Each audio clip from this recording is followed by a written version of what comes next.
Se lo anunciamos desde días pasados. Hoy arrancamos una ronda de entrevistas exclusivas con las candidatas y el candidato a la presidencia de la República, como parte, por supuesto, de la cobertura N+ Elecciones México 2024.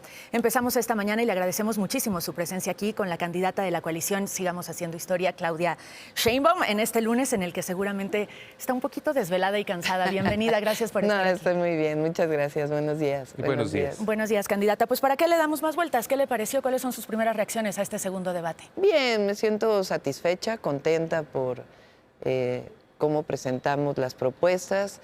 Yo creo que lo más importante es que, por un lado, defendimos el proyecto que representamos de la Cuarta Transformación, al mismo tiempo propuestas, y bueno, mencionamos pues muchos temas en donde hay corrupción probada por parte de la candidata del PRI. Para el debate, el tercero, el del 19 de mayo, va a haber pues esa opción de poder hacer preguntas directas entre las candidaturas. ¿Qué tan cómodo, qué también le viene este formato para ese tercer Bien, debate? yo creo que vamos a estar bien, así como estuvimos en el primero, en el segundo, ahora en el tercero también. Bueno, entremos a los temas que nos interesan a los electores, a quienes el 2 de junio vamos a salir a votar. El que más le preocupa a las mexicanas y a los mexicanos es, sin lugar a dudas, la seguridad. Estamos en una situación que lamentablemente tenemos que reportar aquí todos los días, candidata. 70 homicidios dolosos en promedio al día, la violencia política, la violencia en el contexto electoral, que ha cobrado la vida de más de 30 aspirantes a algún cargo popular. Territorios completamente controlados por grupos del crimen organizado, el cobro de piso, la extorsión que ha subido a niveles probablemente nunca antes vistos. ¿A qué se puede comprometer usted en caso de llegar a la presidencia, pero un compromiso de verdad en materia de seguridad con los mexicanos y las mexicanas? Y también le quiero preguntar si ya tiene un poco pensado, en caso de que el voto la favorezca el 2 de junio, ¿de quién se va a acompañar? ¿Quién formaría parte sustancial de su gabinete de seguridad? Sí, a ver, vamos a decirlo en 3 niveles. El primero es que si nosotros vemos los indicadores, todos los indicadores cambiaron de tendencia con el presidente López Obrador. Y eso es importante porque la pregunta debería ser, ¿qué hubiera pasado si no hubiera llegado López Obrador? Estaríamos en una tendencia hacia el alza. Y ahora ha disminuido, hay una disminución de más del 20% en homicidios. Segundo, tengo experiencia en seguridad. De los 3 que estamos participando, soy la única que tengo experiencia. Cuando fui jefa de gobierno en la Ciudad de México, disminuimos en 50% los homicidios y en 60% los delitos de alto impacto, con una estrategia que tiene que ver desde atención a las causas y la otra parte muy importante, cero impunidad. Son los 2 brazos de una política de seguridad. Tenemos que seguir dándole oportunidades, acceso a derecho a los jóvenes para que no se acerquen a bandas delictivas y, por otro lado, disminuir la impunidad. Y eso no solamente es tarea del Ejecutivo, también es de las fiscalías y por eso hablo de su coordinación y del Poder Judicial. Lo hicimos en la Ciudad de México, afortunadamente está disminuyendo ya y vamos a tomar así la tendencia y lo vamos a bajar todavía más. Ahora, de eso estoy convencida. La Ciudad de México es diferente en ese sentido, en tanto no es un territorio completamente controlado por un grupo del crimen organizado. Pero hay crimen organizado. El anterior jefe de gobierno decía que no había crimen organizado. Nosotros aceptamos que había crimen organizado y trabajamos en coordinación con el gobierno de México para disminuirlo. ¿Cuál es la diferencia? Primero, que no se aceptaba. Y segundo es que cuando tienes los 2 temas, es decir, atiendes a las causas, yo en la Ciudad de México sacamos alrededor, o nosotros en la Ciudad de México, de 11,000 jóvenes de la delincuencia con distintos programas, y por otro lado avanzar en la cero impunidad, esta coordinación necesaria que tiene que haber entre las instituciones y que cada uno asuma su responsabilidad. Que por cierto vale la pena decir que no debería ocurrir que la Suprema Corte tenga una próxima resolución para liberar a cerca de 65,000 delincuentes. Exactamente. Muy importante. Le preguntaba yo de quién se acompañaría. ¿Tiene pensado quién sería su secretario? Sí, ya tenemos pensado quién va a ser nuestro gabinete. Ya va a haber tiempo para mencionarlo, pero algunos de ellos ya los conocen. ¿Estuvieron con usted en el gobierno de la Ciudad de México? Estuvieron conmigo en el gobierno de la ciudad.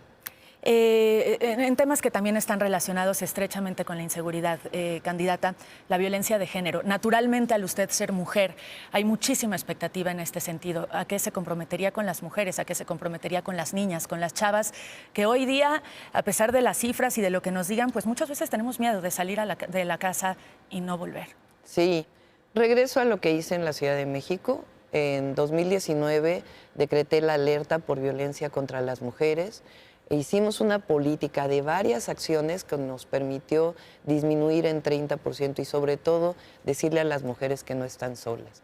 Desde el asterisco 765, que aprovecho para decirlo, se puede llamar en casos no solamente de emergencia, sino cuando se tiene un problema de violencia. La mayor violencia contra las mujeres es la violencia intrafamiliar y ahí es donde hay que entrar.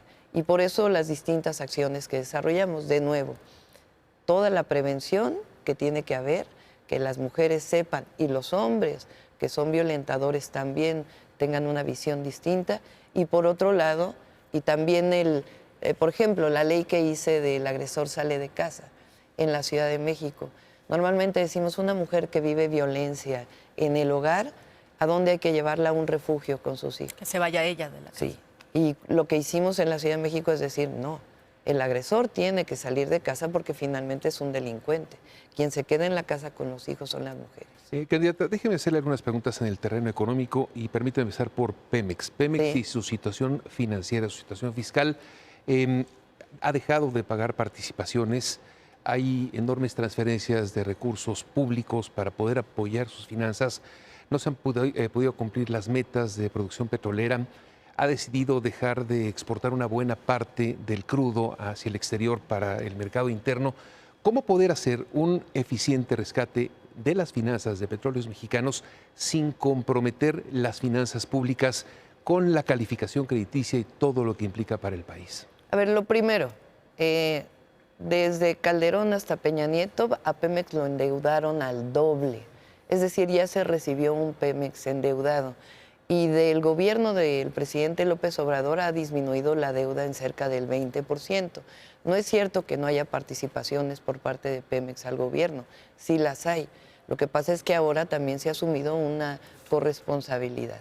Recientemente Pemex publicó su programa de sustentabilidad y de ahí nos vamos a tomar y avanzar todavía más para que Pemex, además de la producción de petróleo, que llegó a 1.8 millones de barriles, entre condensados y petróleo crudo, que por cierto había bajado, se estabilizó y ahora comenzó a subir, se queda en 1.8 millones de barriles y hay que seguir avanzando en la sustentabilidad, en disminuir las emisiones de gas natural y poderlo orientar también a fuentes renovables de Pero en la energía. parte fiscal, ¿no lo consideran como un riesgo fiscal para el gobierno del próximo sexenio? Estamos preparados. Para el próximo año se vence una parte de la deuda de Pemex. Tenemos un plan para ello y un plan para los próximos 6 años, en donde una parte muy importante es que aumentó la refinación. Eso va a permitir que no se siga importando gasolina, que no solamente es un tema para la soberanía, sino también para las finanzas públicas,